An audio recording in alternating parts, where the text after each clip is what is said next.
여러분, 우리가 살고 있는 이 한반도에는 지난 수천 년 동안 여러 나라들이 세워졌다가 사라졌습니다. 모두가 다 우리 선조들이 살던 나라들이고 또 우리의 어쩌면 자랑스러운 역사들인데요. 여러분, 그래도 그 여러 나라들 중에서 특별히 좀 좋아하는 나라가 아마 있으실 겁니다. 여러분, 한번 제가 이제 좀 열거해드리는 나라들 중에서 가장 마음에 드는 나라를 마음속으로 하나만 선택해 보십시오. 5개만 들어드리겠습니다. 백제, 신라, 고구려, 고려, 조선. 여러분, 이 나라들 중에 여러분은 어느 나라가 가장 마음에 드시나요? 여러분, 혹시 마음속으로 신라를 선택하신 분 계시지 않습니까? 여러분, 우리 경상권 지역이 신라의 옛 터전이잖아요. 여러분, 그런데 사실 보통 우리나라 국민들한테 정기적으로 이 비슷한 질문에 조사를 하는데 그때마다 가장 부동의 1위를 하는 나라가 있습니다. 여러분, 그 나라가 어떤 나라일지 아마 벌써 짐작되시는 분들도 계실 거예요. 그렇습니다. 아마 요즘 같은 때에 다들 역사상 가장 위세가 당당하고 강했던 때를 그리워해서 그러는지 이 5나라들 중에서 보통 우리나라 사람들이 가장 호감을 많이 갖는 나라는 바로 고구려입니다. 여러분, 사실 우리나라는 역사적으로 외침을 받은 경험이 많고 밖으로 뻗어나간 때는 별로 없었죠. 그런데 유독 이 고구려만큼은 저 만주와 중국까지 뻗어나가서 대국을 이루었었어요. 또 수나라와 당나라라고 하는 그 당시 세계 최강대국들과의 여러 차례 침략전을 주고받았는데도 오히려 대승을 거두면서 물리쳤었죠. 여러분, 그래서 우리나라 역사에서는 정말 고구려가 특별히 위세도 당당하고 강했기 때문에 많은 이들이 고구려를 좋아합니다. 여러분, 그런데요, 이토록 막강했던 고구려가 망할 때는 어떻게 망했는지 아십니까? 여러 가지 이유가 있었겠지만 가장 큰 이유로 드는 것은 바로 연개소문이 죽은 후에 바로 그의 아들들 또 친지들 사이에서 일어난 내분을 가장 큰 이유로 듭니다. 여러분, 실제로 이 내분으로 인해서 연개소문의 장남인 연남생이 적국 당나라에 항복했다가 나중에 고구려를 공격해 들어오는 당나라 군대의 선봉장 역할을 해버려요. 그리고 또 연개소문의 동생인 연정토는 신라에 항복해버리면서 결국 그렇게 고구려는 망해 갔던 것입니다. 그렇습니다. 나라에 내분이 일어나면 필연적으로 망할 수밖에 없다는 것을 보여주지요. 여러분, 그런데 이것은 영적 싸움에서도 마찬가지라는 거예요. 여러분, 오늘 우리가 본문에 보면 예수님이 귀신을 쫓아내시자 많은 사람들이 메시아가 아니신가 생각했습니다. 그런데 바리새인들은 예수님이 귀신의 왕 바알세불을 힘입어서 저 귀신 쫓아내는 일을 한다라고 비난을 했더랬습니다. 여러분, 여기서 귀신의 왕 바알세불은 바로 사탄을 의미하고 귀신은 그 사탄의 부하들을 의미하죠. 그래서 이 말을 들은 예수님이 이렇게 말씀하십니다. 본문 26절이에요. 만일 사탄이 사탄을 쫓아내면 스스로 분쟁하는 것이니 그리하고야 어떻게 그의 나라가 서겠느냐. 즉, 분쟁하는 나라는 다 망하는 게 기본인데 사탄이 어떻게 자기 부하들을 쫓아낼 리가 있겠느냐 하신 것이죠. 따라서 사탄의 나라도 내분이 일어나면 유지될 수가 없다는 말씀이셨어요. 그렇습니다. 여러분, 정말 우리를 둘러싼 이 세상 속에서 사탄의 나라가 어떤 상태인 것으로 느끼십니까? 여러분, 오늘날 사탄의 나라가 과연 막 망하거나 허물어지고 있던가요? 어떠십니까? 여러분 보시기에 정말 세상에서 악이 눈에 띄게 막 좀 사라지고 없어지고 합니까? 여러분 결코 그렇지 않잖아요. 여전히 악은 왕성합니다. 여러분 그렇다면 뭐겠어요? 결국 사탄의 나라는 아직까지도 건재하고 또한 그 안에는 분열도 전혀 일으키지 않고 있다는 것이죠. 아니 오히려 똘똘 뭉쳐서 여러 가지 방법으로 교회들을 공격하고 있습니다. 여러분 그러면 사탄이 교회를 공격할 때 이 사탄 쪽에서도 과연 어떤 방법을 잘 쓰겠습니까? 여러분 교회사를 통해서도 확인할 수 있고 또 요즘 여러 교회들의 예를 통해서도 분명히 확인할 수 있지만 보통 교회도 확 퇴락해버리게 되는 순간이 언제던가요? 여러분 역시 마찬가지예요. 교회도 꼭 분열될 때에 무너집니다. 그래서 사탄도 무엇보다 바로 이걸 노리죠. 즉 항상 교회를 분열시키기 위해서 사탄의 세력은 최선을 다하는 겁니다. 여러분 그래서 우리가 고린도후서 2장 10절 11절 말씀에 보면 사도 바울은 고린도 교회 성도들에게 이렇게 말합니다. 너희가 무슨 일에든지 누구를 용서하면 나도 그리하고 내가 만일 용서한 일이 있으면 용서한 그것은 너희를 위하여 그리스도 앞에서 한 것이니 이는 우리로 사탄에게 속지 않게 하려 함이라.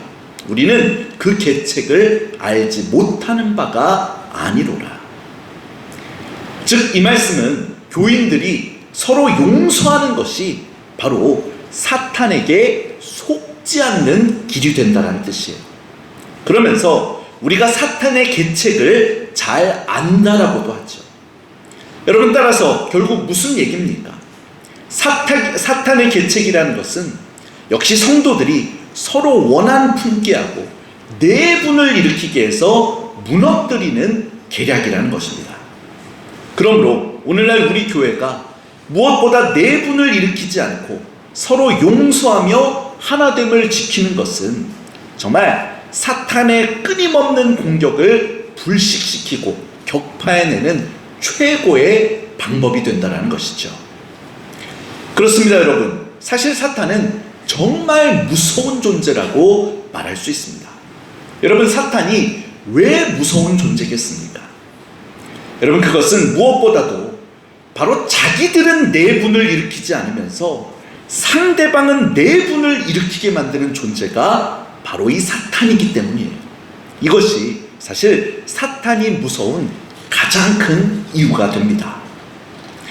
여러분, 그리고 사실 자기 편끼리는 단지 내분을 일으키지 않는 정도가 아니죠. 서로 얼마나 협력도 잘 하는지 모릅니다. 여러분, 요한계시록 12장 13장을 보시면 처음에 마귀인 용이 등장해요. 그리고 그 후에는 한 짐승이 나오고 또 그 다음에 또 다른 짐승도 나오는데 이 예언의 서사들을 쭉 살펴보면 이 사탄의 세력들이 얼마나 서로 다 협력을 잘하는지 모릅니다. 그렇습니다. 사탄의 나라는 오늘 본문에서 예수님도 말씀하셨지만 정말 튼튼하게 하나로 뭉쳐있더라는 것이죠. 그리고 그 힘을 모아 항상 교회를 공격합니다. 즉 교회를 분열시키는데 항상 혈안이 되어 있는 것이에요. 여러분, 그러므로 교회가 분열되면 반드시 사탄의 계략에 빠진 것이고 사탄에게 패배하게 되는 겁니다. 그리고 그러면 그 교회에 속한 많은 사람들도 구원에서 멀어질 수밖에 없게 됐죠. 그리고 또한 그런 교회는 하나님 나라를 위해서 온전히 일하지도 못하게 됩니다. 그러니 얼마나 비참한 일인지 몰라요. 여러분, 그래서 교회가 분열되는 게 이토록 위험한 일이기 때문에 예수님도 우리에게 서로 사랑하며 하나가 되라고 가르쳐 주셨고 또 성령님도 우리를 늘 사랑 안에서 하나로 만들어 주시려는 것입니다. 여러분, 그런데요, 우리 자신이 분열되는 것보다 또한 한층 더 무서운 것도 있습니다. 여러분, 이게 무엇이겠습니까? 여러분, 그것은 바로 남을 또 분열시키는 것이죠. 생각해 보세요.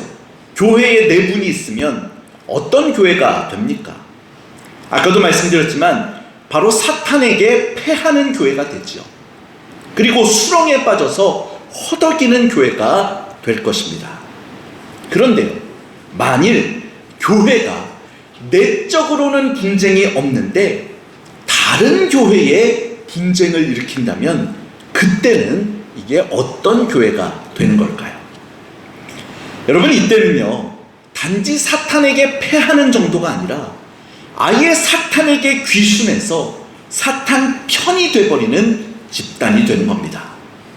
여러분, 그리고 이런 집단은 이제는 더 이상 교회라고 부를 수도 없겠죠. 정말 그렇지 않습니까? 차라리 적에게 포로로 잡힌 사람은 여전히 우리나라 사람이라서 구원하려고 애쓸 대상이 되지만, 근데 아예 적에게 귀화한 사람은 더 이상 우리나라 사람이 아닌 게 되는 거죠. 그런데 여러분, 실제로 이 시대에 사탄의 도구가 돼서 자기끼리는 잘 협력하면서 다른 교회들은 분쟁하도록 만드는 그런 무서운 집단이 정말로 있습니다. 여러분, 그러면 이런 무서운 집단이 어딥니까? 여러분, 그게 바로 이단이에요. 그렇습니다. 특히 오늘이 총회 지정 2단 경계 주일인데 우리는 정말 신천지를 비롯해서 이런 이단들의 무서움을 실제로 경험하고 있고, 그래서 교단 차원에서 경계도 열심히 하고 있는 중이죠. 여러분, 그런데 보통 그런 이단에 대해서 대응하려고 이런 이단들이 어떤 특성을 갖는지 막 배우기도 할 때에, 여러분, 그 배움의 시간에 가장 먼저 이단에 대해서 가르치는 게 뭔지 아십니까? 여러분, 그것은 바로 기존의 교회를 나쁘다고 비방하면서 교인들이 교회를 싫어하게 만들고 이탈시키고, 그래서 자기들에게로 끌어가는 행태, 이것을 이단의 첫 번째 특징으로 손꼽아요. 즉, 교회를 분열시키는 모습이죠. 그리고 실제로 이런 작업을 하는 그들의 모습을 잘 보면 어떻습니까?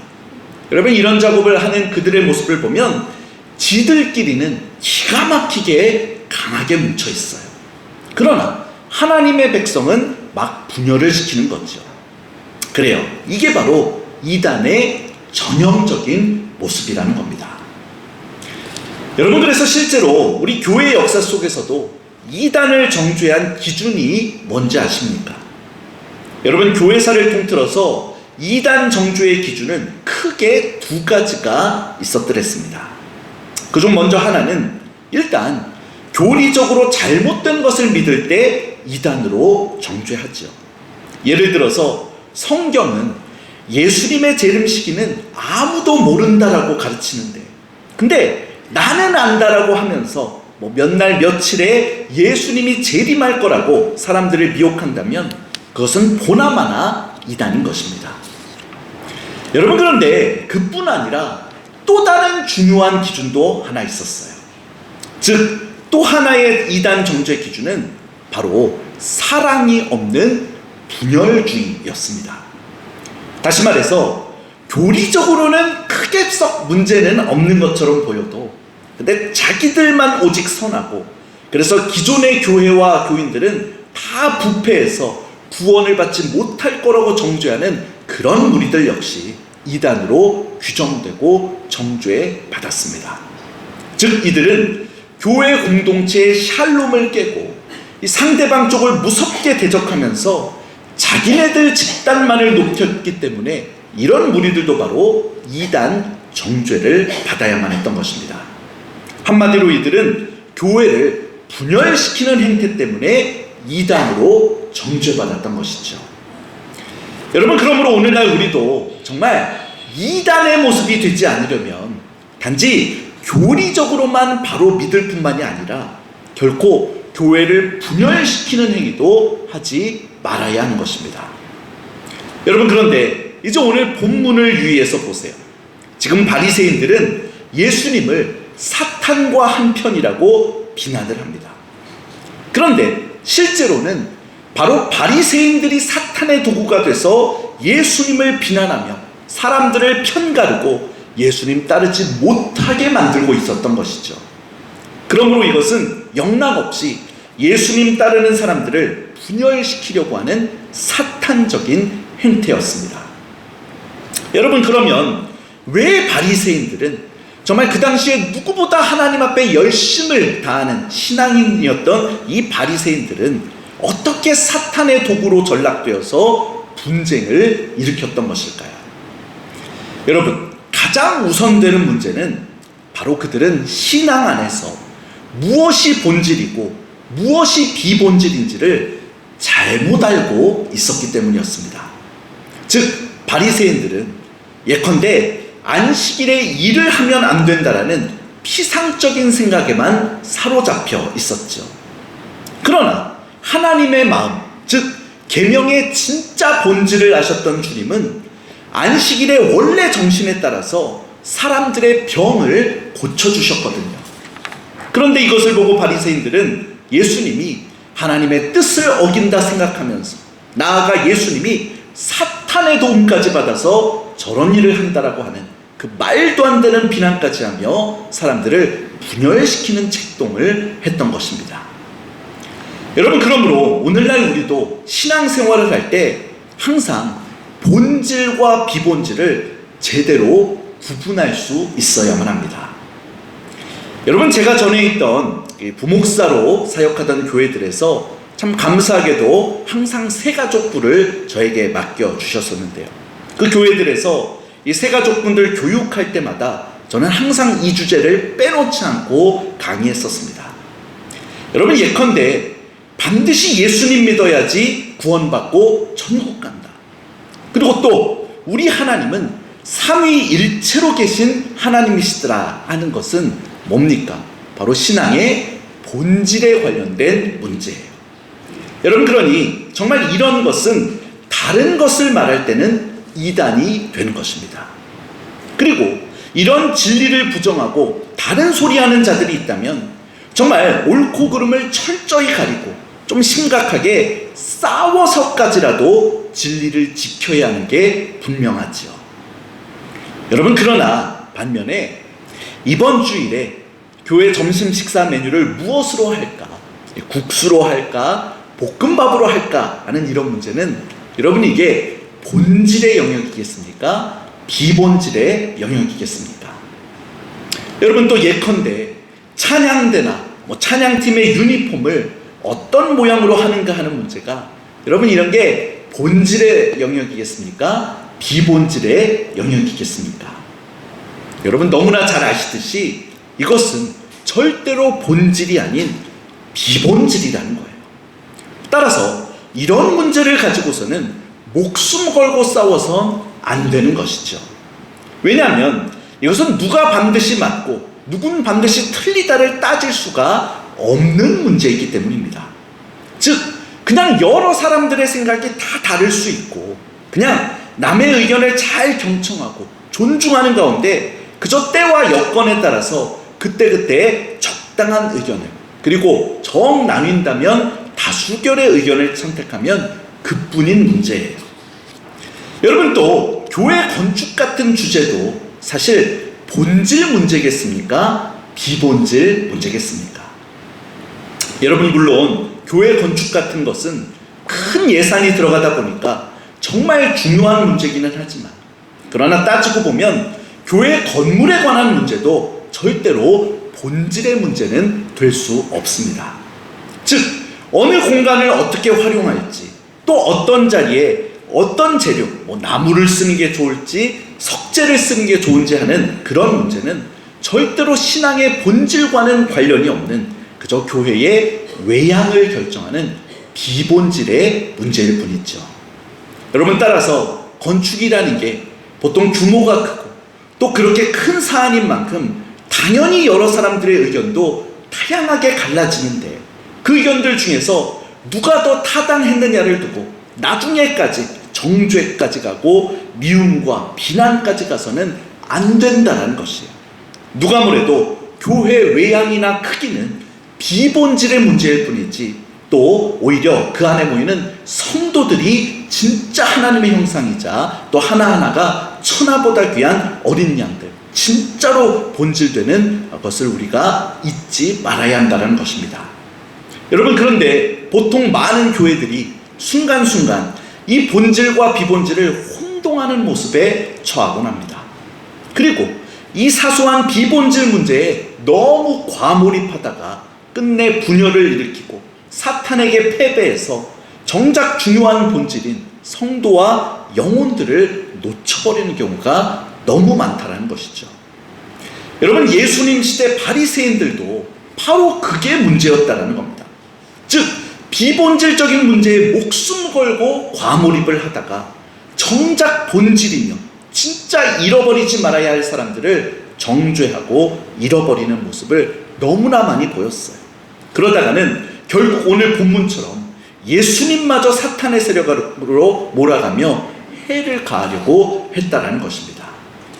여러분, 그러므로 아무쪼록 우리 사랑하는 청아제일교회 공동체는 신앙의 여러 문제들, 여러 덕목들 앞에서 반드시 본질과 비본질을 잘 구분하는 온전한 영적 안목을 기를 수 있기를 주님의 이름으로 축원합니다.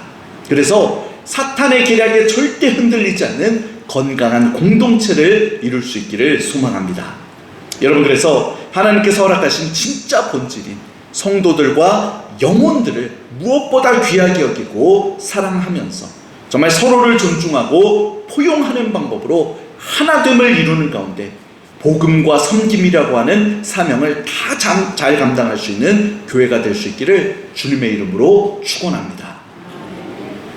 여러분, 또한 본문에서 바리새인들이 분쟁을 일으킨 또 다른 이유를 잘 살펴보면 그것은 또 자기 명예와 자기 지위를 추구했기 때문이기도 했습니다. 사실 당시 많은 유대인들 사이에 예수님을 메시아인 것으로 여기는 생각은 점점 커져만 가고 있던 상황이었죠. 그러니 그때까지 종교 지도자의 지위를 누리던 바리새인들은 예수님께 그 지위를 빼앗길까봐 너무나 걱정이 됐습니다. 아니, 이미 많이 빼앗기고 있었죠. 그래서 더더욱 바리새인들은 예수님이 훌륭한 종교 지도자가 아니라 역시 사탄의 편일 뿐이라고 비난하고 격하했던 것입니다. 그렇습니다. 자기 명예와 자기 사익을 추구하는 사람 역시 다른 사람과 화목해질 수가 없어요. 바로 다른 사람이 사랑과 포용의 대상이 아니라 그저 나에 대한 갈등과 경쟁의 대상으로 여겨지기 때문인 겁니다. 여러분, 그래서 이런 사람들도 다른 사람이 잘 되면 그저 시기하고 무너뜨리려고만 하면서 사탄에게 노란하고 교회 안에 분쟁을 일으키게 됐죠. 여러분, 이런 사람이 정말 무서운 것은 자기 지위를 확보하기 위해서 특별히 파당을 결성한다는 점입니다. 즉, 자기 세력을 잡고 만들려고 한다는 것이에요. 여러분, 사실 오늘날 여러 교회들에서 담임 목사직이 그 아들 목사에게 물려지는 이 소위 목회 세습이라는 것도 어떻습니까? 여러분, 이게 정말 누가 뭐래도 말도 안 되고 누가 봐도 용납되지 못할 일인 것 같은데, 여러분, 근데 실제로는 여러 교회들에서 막 절차 정당성 요건들까지 충족해가며 그것이 성도들 사이에 이루어지더라는 것이죠. 여러분, 그러니 그 이유가 무엇이겠습니까? 여러분, 그것은 무엇보다 이전 담임 목사님과 가까웠던 교인들 때문이에요. 즉, 이제 전혀 다른 성향의 목사님이 오면 혹시 자기들이 공동체 안에서 누려왔던 기존의 기득권을 잃게 될까봐 이전 목사의 체제를 최대한 그대로 유지해 줄 사람을 찾다 보니까 결국 세습 같은 그 말도 안 되는 일에도 적극 동조하며 그 일이 나타나게 되는 것입니다. 즉, 자기들이 파당의 권력을 누리기 위해서 파당적인 행동을 하고 결국 그로 인해서 다른 사람들과 분쟁까지 일으키게 되는 것이죠. 여러분, 그러니 이렇게 되면 교회에는 말할 수 없이 큰 비극이 생기는 겁니다. 여러분, 또는 이런 일도 있지요. 즉, 교회에서 새로 목사를 청빙하면 그 목사가 와서 교인들 중에 자기를 청빙 과정에서 지지했던 사람들에게는 중직을 맡기고, 자기를 혹여라도 반대하고 다른 목사를 더 지지했던 사람들은 소외를 시키며 소위 자기 체제를 확립하려고 하는 겁니다. 그러면 역시 얼마 지나지 않아서 그 교회는 또 분쟁이 생기는 거예요. 즉, 이번에는 직접 목사가 나서서 자기를 추종하는 사람들과 파당을 만들며 다른 교인들은 소외시키는 가운데 역시 교회를 분열시켜 버리는 것입니다. 그리고 이렇게 분열된 교회는 이미 사탄의 계력에 넘어간 것이죠. 그리고 이런 지도자는 설사 그 교회 안에서는 좀 세력을 얻은지 모르겠지만, 그러나 결국 하나님 나라에는 아무 쓸모가 없고 오히려 해만 끼치는 사람이 되고 마는 겁니다. 그렇습니다. 오늘 본문에도 보면 결국 바리새인들이 이런 식으로 분열을 일으키고 큰 해를 끼치는 존재가 되었던 겁니다. 즉, 앞서도 말씀드렸던 것처럼 진리를 구분하지 못했기 때문에, 그리고 또 예수님을 시기했기 때문에 구원자로 오신 예수님도 미워하는 가운데 자기들은 도리어 하나님을 대적하는 사탄의 하수인들로 전락하고 말았던 거예요. 여러분, 그런데 어떻습니까?